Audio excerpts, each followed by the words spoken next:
m'appelle David, je suis un des pasteurs ici. Bienvenue à tout le monde. Je vois qu'il y a des visages nouveaux. Je vois aussi des personnes qui nous visitent, qui viennent à l'occasion. Donc, bienvenue. J'espère que vous allez apprécier votre dimanche. Je vais commencer par un texte, vite, pour introduire le message d'aujourd'hui.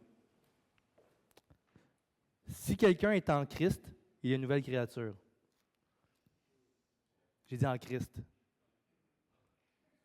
Qui sont en Christ ici? Oui. Il y a une expression québécoise qui dit qu'on est en Christ quand on est fâché. Ici, c'est en Jésus. Si quelqu'un est en Christ, il est une nouvelle créature, les choses anciennes sont passées. Voici, toutes choses sont devenues nouvelles. Et tout cela vient de Dieu qui nous a réconciliés avec lui par Jésus-Christ et qui nous a donné le ministère de réconciliation. En effet, Dieu était en Jésus. Il réconciliait le monde avec lui-même en ne chargeant pas les hommes de leurs fautes. Il a mis en nous la parole de réconciliation. Nous sommes donc des ambassadeurs pour Christ, comme si Dieu adressait par nous son appel. Nous supplions au nom de Christ, soyez réconciliés avec Dieu. En effet, celui qui n'a pas connu le péché, il l'a fait devenir péché pour qu'en lui, nous devenions justice de Dieu. Ça dit beaucoup de choses. Des fondements de la foi chrétienne en réalité, des fondements de qui est Dieu aussi, comment il voit les choses, c'est quoi son plan pour l'humanité, c'est quoi son plan pour ses ennemis. On est dans une série cet été qui s'appelle « Dieu tel qu'il se conçoit ». Puis, il y a des choses tel qu'il se conçoit lui-même en réalité. Parce que c'est un peu populaire puis normal de trouver des manières d'apprivoiser un peu le concept de Dieu. Donc, beaucoup de mouvements, ou beaucoup dans notre société, on va parler d'un Dieu tel que tu le conçois. Bon, mais si ça te dérange de Dieu, tu peux le mettre de côté. Et on parle beaucoup d'un Dieu, puis je ne suis pas en train c'est pas péjoratif, mais on parle vraiment comme d'un Dieu à la carte. Où est-ce que, si on prend l'analogie de la nourriture, puis je vous demande des choses à vous dans la salle, on est quoi, peut-être 100 quelques, là, qui aime le chocolat? On va faire un festin ensemble. Là. Qui aime le chocolat? Bien là, la plupart d'entre vous, on va lever la main, on va dire « Moi, j'aime le chocolat, je suis plus salé, mais j'aime le chocolat quand même, on va en manger. » C'est bien rare que quelqu'un va dire « Ouf, moi, je ne suis pas capable de chocolat. » Fait que si je continue avec mon analogie de la nourriture, il y a des choses qui ont meilleur goût que d'autres. Fait que si on fait un festin ensemble, j'ai du chocolat, on lève la main, on va manger du chocolat. Si je dis, hey, moi, j'aime vraiment ça qu'il y ait une bouteille de sirop bâclé sur la table, bien là, le monde va faire, l'expérience qu'on a avec l'amertume du sirop bâclé, pour ceux qui ont déjà été malades et qui l'ont déjà pris, c'est quelque chose que tu ne veux pas nécessairement dans ton plat. Fait qu'ensemble, probablement qu'on va décider de dire, OK, là, il y a juste une personne qui aime ça, on va tasser ça, on ne mettra pas de bâclé à la table. Dieu, ça ressemble un petit peu à ça, dans notre conception de Dieu, par rapport à ses attributs. Il y a des choses qui sont douces pour nous. L'amour, c'est doux, c'est beau. Hein? Dieu est amour, tu sais. Puis la compassion, c'est beau. Dieu est compatissant, il pardonne. Dieu est humble, hein? Jésus dit « Venez à moi, vous tous qui êtes fatigués et chargés, recevez mes instructions, car mon fardeau est léger, je suis doux et humble de cœur. » On aime ça. C'est doux, c'est vrai. C'est rare que quand on parle de compassion, par exemple, quand on est chrétien ou même si on n'est pas chrétien, qu'on va avoir un arrière-goût mauvais. Là, de voir une dame traverser ici la rue qui a 95 ans puis qui a de la misère, puis quelqu'un vient, un jeune vient l'aider, dit « Hey, madame, prenez mon bras, là, traversez avec moi. » On va faire « Oh, c'est beau, c'est doux, ça nous rend vivants, ça nous donne espoir, ça nous élève, ça élève notre âme. » Il y a des choses qui ont meilleur goût que d'autres. Dans la Bible, sans passer par 1000 détours, Dieu est en colère. Pas un peu, mais beaucoup. Puis notre conception de la colère est difficile parce que par notre propre expérience de comment nous vivons la colère, comment que c'est amer pour nous, des gens luttent avec la colère toute leur vie. On a vu des gens faire des abus par la colère, ou si on a eu un père ou une mère colérique, on va avoir de la misère à comprendre, mais ce Dieu-là qui est colérique, il colle le visage de mon papa ou de ma maman ou de mon boss qui pète des coches, quoi que ce soit. On a une difficulté de relation avec la colère. Ce n'est pas quelque chose de doux, c'est quelque chose qu'on voudrait enlever de nos vies. C'est quelque chose d'amer. On n'en veut pas vraiment, tu sais. Fait que, la même chose que quand on est témoin de colère, de rage au volant, par exemple, c'est rare que tu dis, je vais prendre une marche le matin, justement, puis là, il y avait un stop, puis là, il y a un gars qui est venu sur le stop, puis là, ils se sont chicanés parce qu'ils ne savaient pas c'était qui la priorité, puis là, ils sont sortis, ils sont donné des coups de poing, puis là, tu racontes ça, puis ah, c'était vraiment beau. Non, c'était pas beau. C'est pas beau, ça dérange, on n'en veut pas, puis si on avait le choix, on la sortirait de nos vies. Puis on est appelé en tant que chrétien à renoncer aussi à la colère, à renoncer, comme si c'était un péché, comme si c'était quelque chose de mal. Je vais lire dans Colossiens 3, on va tourner ensemble, je n'ai pas de PowerPoint comme vous savez, mais tournons ensemble. La semaine passée, j'ai remarqué qu'il y avait beaucoup de versets et on ne prenait pas le temps, là, prenez le temps d'ouvrir vos Bibles. Ça ne vient pas de moi, ça vient de la parole de Dieu, donc on va le lire ensemble. Si tu n'as pas de Bible, ça serait bien que tu en aies une, on te fait un cadeau, on a une en arrière pour toi, quelqu'un va t'en donner, c'est gratuit. Donc, Colossiens 3,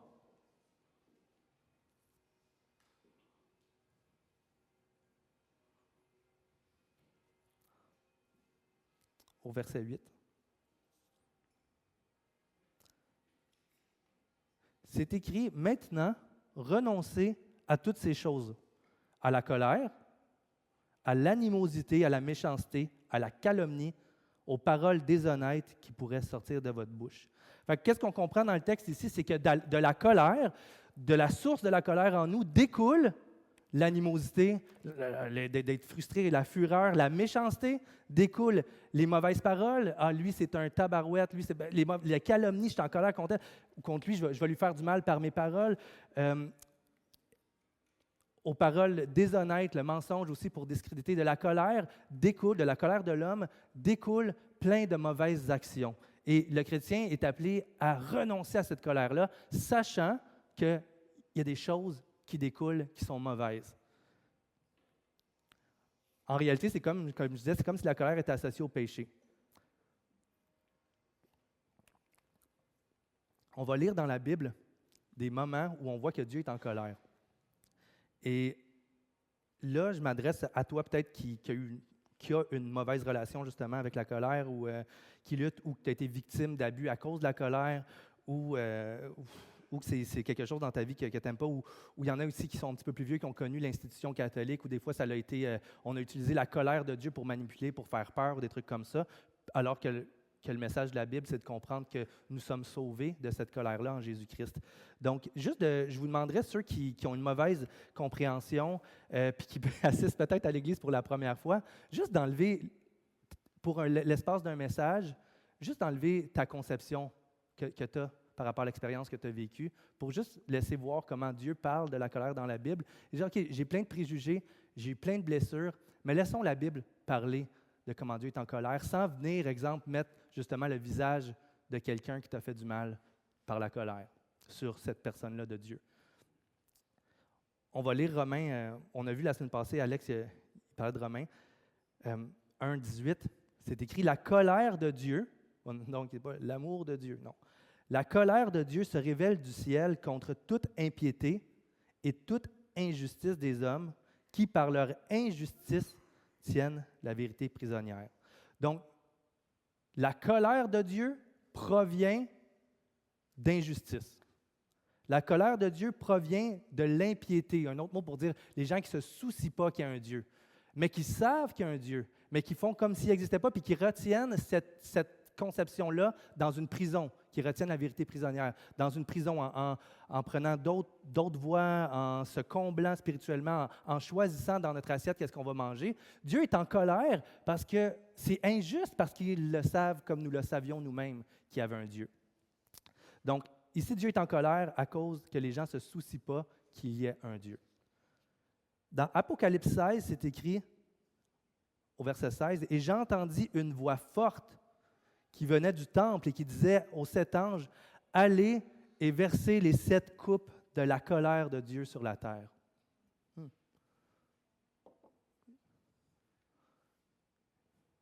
Il y a un jour où les coupes, où la colère, la Bible appelle ça le jour de l'Éternel. Ce n'est pas le jour de l'an qui revient chaque année. Ce n'est pas un Dieu qui cultive.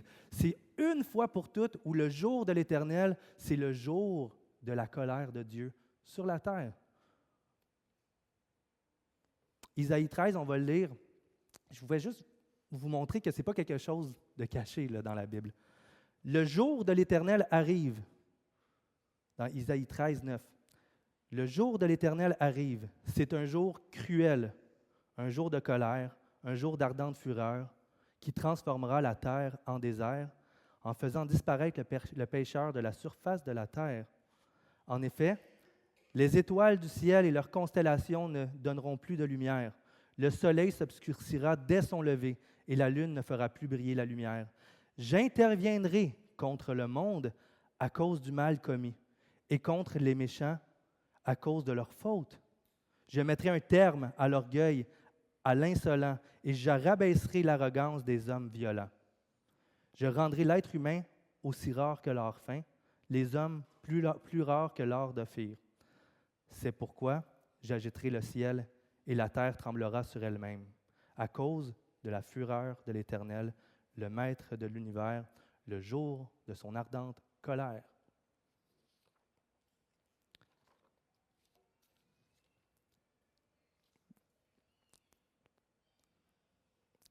Dans Jérémie 25, « Voici ce que dit l'Éternel, le Dieu d'Israël. Prends ta main, prends cette coupe remplie de ma colère, donne-la à boire aux nations. Elles boiront, elles tituberont, elles perdront le pied devant l'épée que j'envoie. » Fait que ça, c'est pas très Jésus.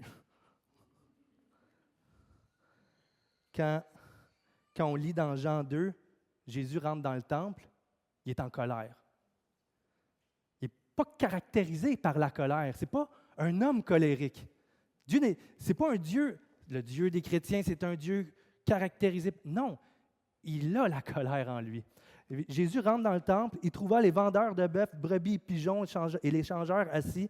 Ayant fait un fouet avec des cordes, il les chassa du temple ainsi que les brebis. Il dispersa la monnaie des changeurs, renversa les tables et dit aux vendeurs de pigeons, « Ôtez de cela d'ici, ne faites pas de la maison de mon Père une maison de commerce. » Ses disciples se survinrent, il était écrit, « Le zèle de ta maison me dévore. » Me dévore de colère. Jésus rentre, me dévore. Et pour vous mettre, tu sais, comme, allô, j'avais un petit côté colérique en passant. Non, il n'y a rien de caché. Il n'y a rien de caché dans la Bible du fait du début ou à la fin où Dieu manifeste son désaccord, sa colère envers le mal, envers l'injustice sur terre.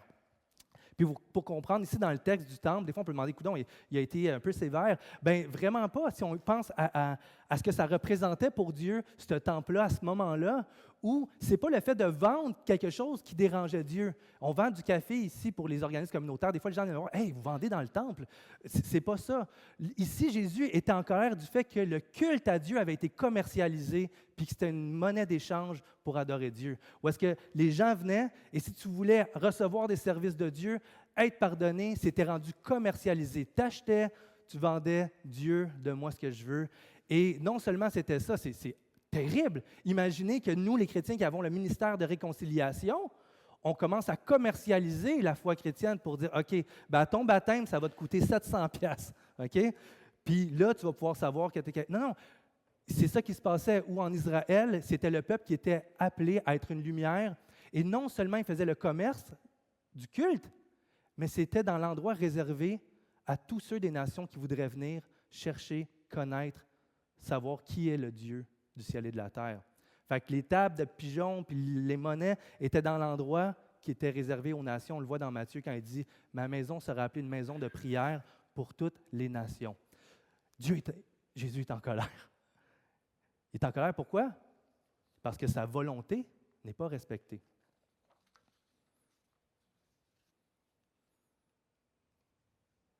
Dans chacun des cas que j'ai lus ici, la colère de Dieu, elle est directement liée au fait que sa volonté parfaite n'est pas respectée, au fait que l'injustice est présente sur la terre. C'est directement lié. On peut définir la colère de Dieu comme ça. Ça signifie que Dieu haït le mal, il haït le péché. Puis moi, je vais continuer en disant que c'est une sainte colère, on a déjà entendu ça, qui est merveilleuse, épeurante, effroyable. Et c'est là qu'on va tracer une ligne une ligne très droite sur le fait que Dieu n'est pas comme nous. Vous comprenez? Mais nous, on est un peu comme Dieu. On ressent la colère quand notre volonté est pas respectée. Dieu n'a pas la colère d'un homme. Notre colère à nous provient de quoi?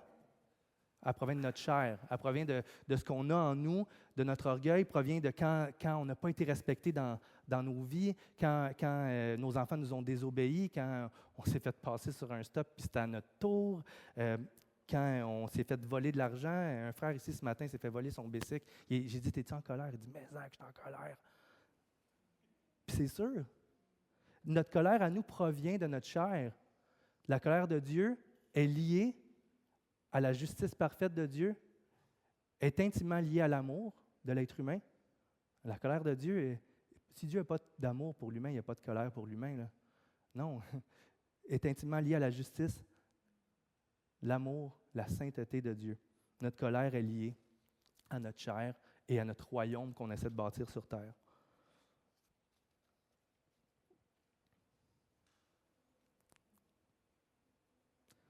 J'ai acheté quelque chose qui n'était pas bon, j'ai voulu aller le faire rembourser.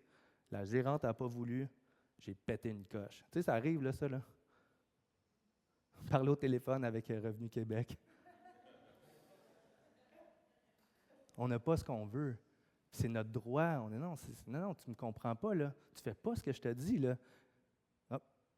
Mes enfants ne m'ont pas écouté cette fin de semaine. J'ai pété une coche, j'ai crié. J'étais allé trop loin des fois, tu sais. On voit ça, puis on va vivre ces choses-là entre nous. Notre colère n'est pas comme la colère de Dieu. Notre colère est déclenchée lorsque notre royaume est en danger. Ou est-ce que notre volonté est en danger? Ça ressemble un peu, dans un sens, à Dieu, quoique le royaume de Dieu n'est jamais en danger. Mais la colère de Dieu vient que sa volonté n'est pas respectée sur terre. Sa volonté est juste bonne, aimante, bienveillante.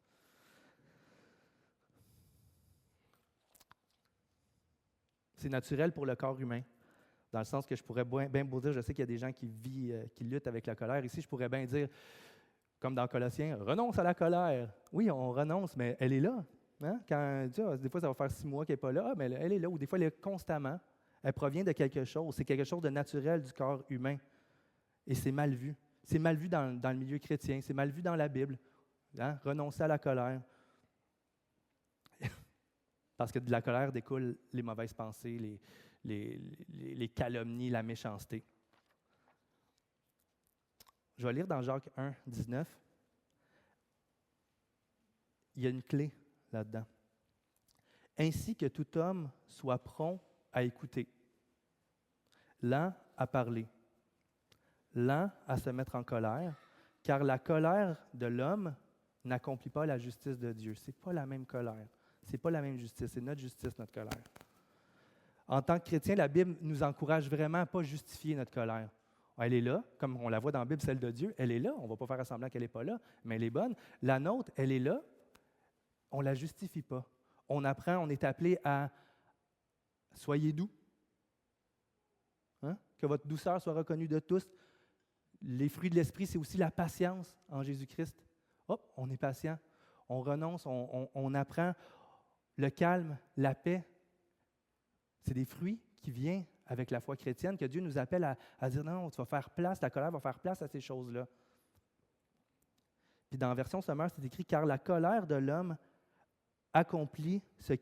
car la colère de l'homme n'accomplit pas ce qui est juste aux yeux de Dieu. Maintenant, j'ai une question. À 1000 piastres.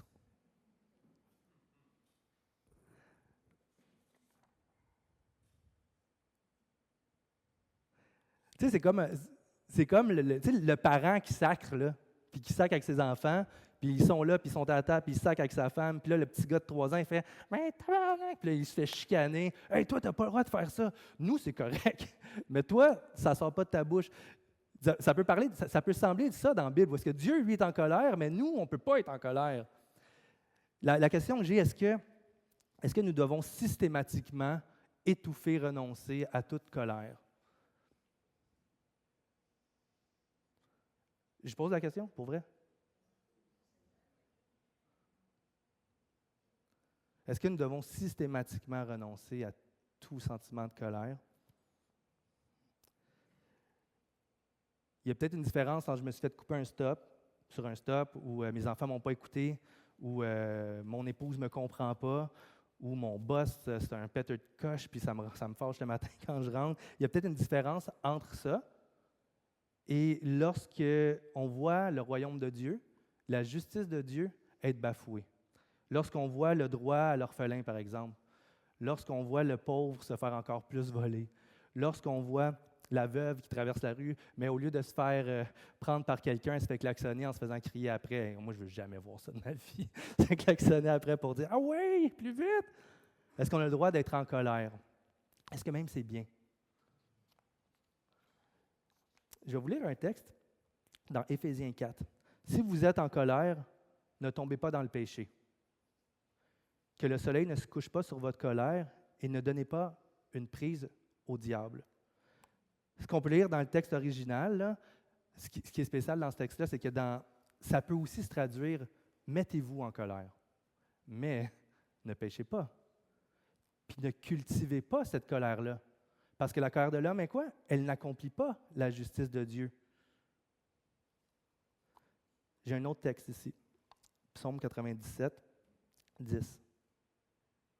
Si vous voulez ouvrir.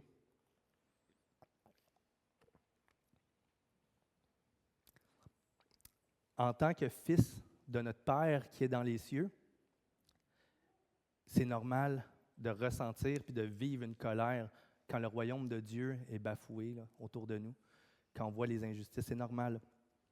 Dans Psaume 97, c'est écrit « Vous qui aimez l'Éternel, haïssez le mal.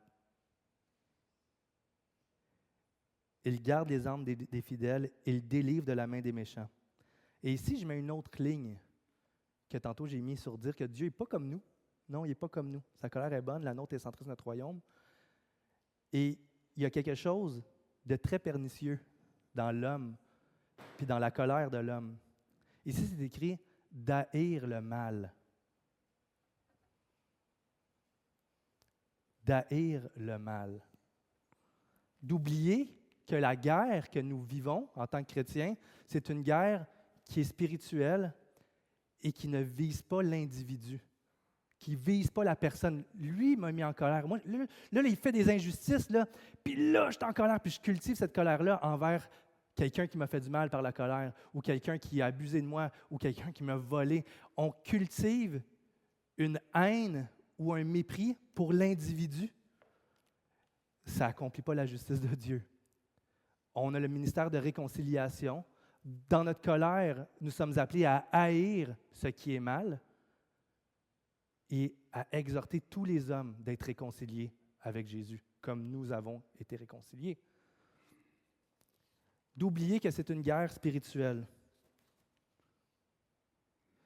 D'oublier que Dieu ne veut pas que le méchant périsse, comme il ne voulait pas qu'on périsse. D'oublier ça. Et je le vois dans ma propre vie où est-ce que, des fois, je soupire au jugement dernier. Des fois, je vois, je vais laisser agir la colère de Dieu. Puis c'est vrai, il faut laisser agir la colère de Dieu. Mais dans Ézéchiel 18, c'est écrit, « Pensez-vous, c'est l'Éternel qui parle, que je prenne le moindre plaisir à voir mourir le méchant? » Question que demande le Seigneur. L'Éternel, mon désir n'est plutôt pas qu'il abandonne la mauvaise voie qui conduit et sa mauvaise conduite et qu'il vive. Donc, ça, quand il dit ne laissez pas accès au diable, c'est d'oublier que nous-mêmes, dans l'humilité, de comprendre que nous avons reçu le ministère de réconciliation, puis nous le comprenons bien, parce que nous-mêmes, nous n'étions pas réconciliés avec Dieu. Et nous-mêmes, nous allions recevoir cette colère-là de Dieu, quand j'ai lu au début, parce que nous étions injustes, parce que nous ne respections pas la volonté de Dieu, parce qu'on retenait captive la vérité, ou même des fois, on peut continuer de le faire. Et de comprendre que nous avons reçu cette grâce-là et qu'il n'y a pas sur terre une catégorie d'êtres humains où l'Évangile n'est pas assez puissante pour les délivrer de la colère de Dieu. Et je le vois, là, je vais en parler un petit peu. Je le vois beaucoup on peut avoir de nos convictions, mais une réalité qui se passe dans le monde chrétien présentement, puis c'est gros, c'est vraiment l'aspect de, on va appeler ça, pour ceux qui comprennent le terme, là, complotiste, où est-ce qu'on croit qu'il y a un plan mondial, on le voit même dans la Bible, où Bon, mais il y a un plan, puis là, ça s'en va, là. Puis là, c'est des satanistes, puis il y a un paquet d'affaires, puis ils vénèrent Satan, puis ils font des sacrifices humains, puis un paquet d'affaires. Toutes des choses, ça se peut qu'ils soient vraies. Mais ce que je vois dans le milieu chrétien, c'est que c'est une catégorie d'êtres humains, par exemple, qu'il faut mépriser, qu'il faut haïr, alors que l'ennemi, c'est pas les humains, ce sont des hommes. Tous les hommes peuvent venir à la repentance. Il n'y a pas une catégorie d'êtres humains ou quelqu'un qui a été tellement méchant qu'il ne peut pas recevoir ce pardon-là. Il n'y a pas un demi-démon, à part l'Antéchrist, mettons, qui agit par la puissance de Satan. Mais sinon, les hommes, c'est les hommes. Et Dieu veut que tous les hommes viennent à la repentance. Et on voit dans les commentaires, on voit dans les discussions, on voit que pour ceux qui sont un petit peu plus mondialistes, cultivent une haine profonde pour l'individu. Ça, je le vois. Alors qu'on a un ministère de réconciliation par la prière, par l'amour, qui ne veut pas que le méchant périsse, mais qui veut qu'il change d'attitude et qu'il vive. C'est gros comme mission, surtout si on pense à le gros plan et tout, là. Mais dans la prière, c'est écrit dans la Bible de prier pour les autorités. J'ai vu un gars, moi, qui avait fait une alliance avec Satan, là. Il faisait des sacrifices, pas humains, mais il faisait une alliance. Il laissait Satan venir lui parler. Il y avait une business de ça. Il disait l'avenir. Il donnait des conseils. Il vivait de ça. Puis quand j'ai prêché l'Évangile, il tremblait. Là. Il dit non. Il dit, moi, il y a une alliance, là, lui. Il y a une promesse. Il y a un pacte avec Satan. Puis finalement, ce qui l'empêchait de venir à Jésus, c'était la peur de mourir. Parce qu'il dit, si je brise mon pacte avec le diable, il va venir me chercher. Je ne veux pas mourir. Puis finalement, cet homme-là a cru en Jésus.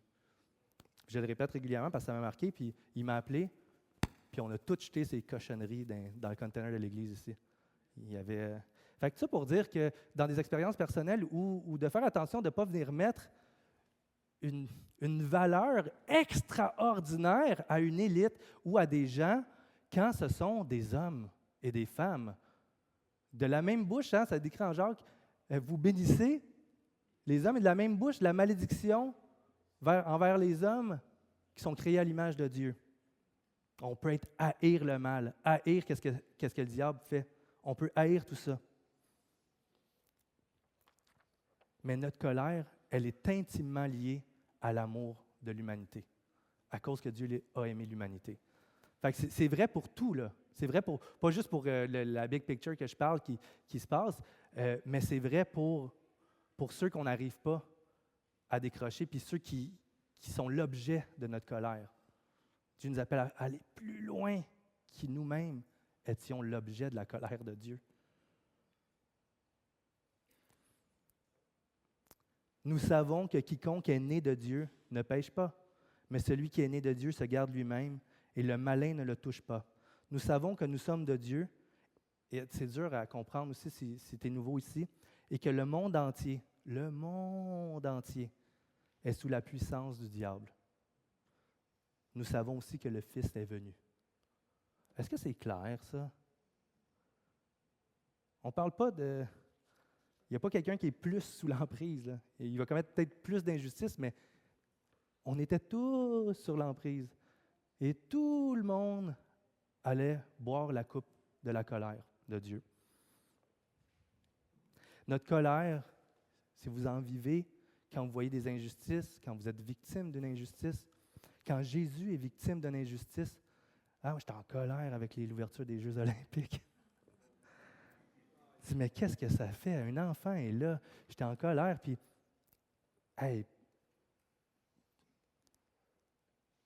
mais c'est des hommes qui ont besoin de la lumière de Dieu. Repose-toi sur le Seigneur et compte sur lui.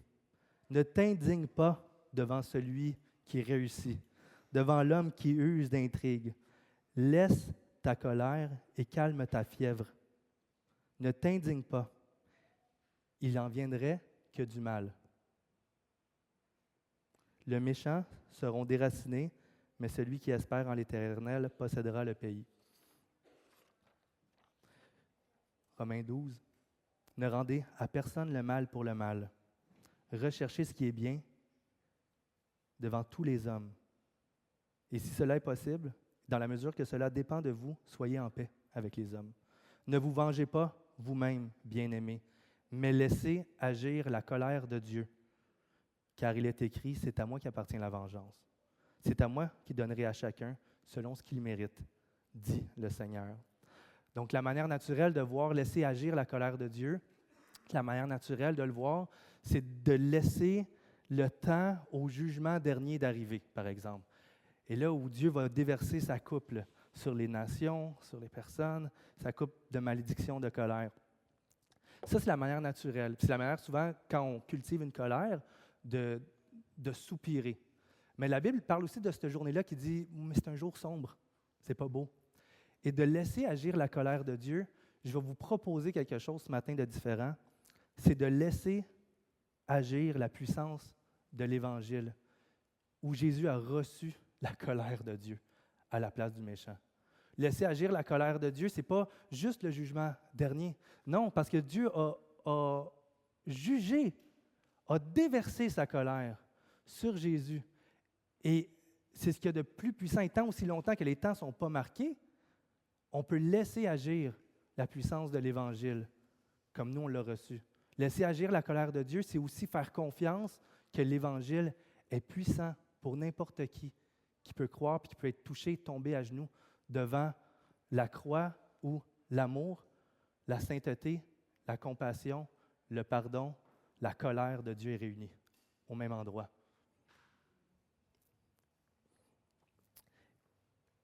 Et aujourd'hui, on prend le repas du Seigneur. J'inviterai Marjolaine à venir et on va mettre les tables en avant.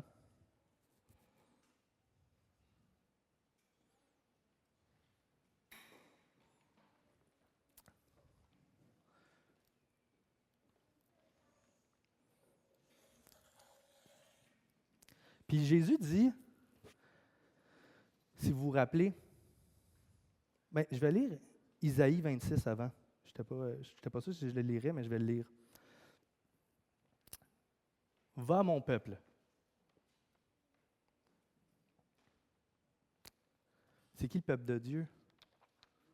C'est ceux qui ont placé leur foi dans le fait que Jésus est venu prendre la colère de Dieu parce que nous ne pouvions pas la supporter nous-mêmes, on la méritait. C'est les chrétiens, ceux qui placent leur foi en Jésus. Pas ceux qui ont des meilleures œuvres, non, mais ceux qui comprennent que nous étions destinés nous-mêmes à ça et que Jésus est venu renverser ça pour nous. Va, mon peuple, entre dans ta chambre et ferme-la. Ferme la porte derrière toi. Cache-toi pour un instant, jusqu'à ce que la colère soit passée. Car voici, l'Éternel sort de sa demeure pour punir les crimes des habitants de la terre, et la terre mettra le sang à nu, elle ne couvrira plus les meurtres. Donc, ici, l'aspect de chambre, là, je vais vous le dire comme ça, c'est l'aspect du repos. C'est l'aspect de dire qu'en Jésus, nous sommes protégés. En Jésus, nous avons la paix. Le jour de l'Éternel, pour nous, c'est le jour de Jésus. C'est le jour de repos. C'est le jour où il a pris sur lui nos fautes pour qu'on soit pardonné. Vous vous rappelez dans le jardin, qu'est-ce que Jésus dit dans le jardin? Il tombe à terre en pleurant, puis il dit « Éloigne de moi cette coupe ». C'est de quelle coupe qu'il parlait? La coupe, en théologie, on l'appelle la coupe amère. La coupe qui représente le fait que Jésus allait recevoir sur lui le salaire de nos fautes, la coupe de la colère. Puis elle était à nous, tu sais. C'était à nous. C'était à nous de la boire, on allait la recevoir. Et il a échangé la coupe. Puis dans l'image, c'est vraiment, ça c'est la coupe de bénédiction. Qui n'était pas, Jésus est de ce bord-là, là. Puis moi je suis de ce bord-là. Puis toi aussi tu es là. Mais Jésus a fait comme ça.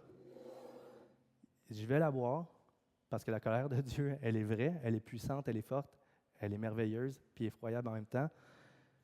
Puis il dit, vous allez pouvoir boire la bénédiction par mon sang. Fait que nous, on participe à la coupe de bénédiction. C'est vraiment ça dans la Bible. On reçoit tout ce qui découle de la bénédiction en Jésus-Christ. Pouvez-vous en nommer une ou deux, s'il vous plaît? Quelqu'un? la vie éternelle,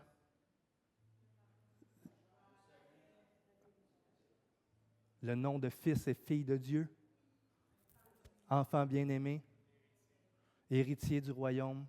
La coupe du sang de Jésus représente l'alliance de bénédiction. Fait que je vais vous inviter à tous ceux qui ont placé leur foi en Jésus, tous ceux qui savent que la croix était l'endroit de réunion en réalité, où est-ce qu'on peut voir l'amour de Dieu, on peut voir la justice, la sainteté, la colère de Dieu réunis au même endroit. Je vous inviterai à vous lever, à prendre le pain et le vin, le jus de raisin, puis après ça, on pourra, une fois qu'on va tous être réunis, on pourra le prendre ensemble.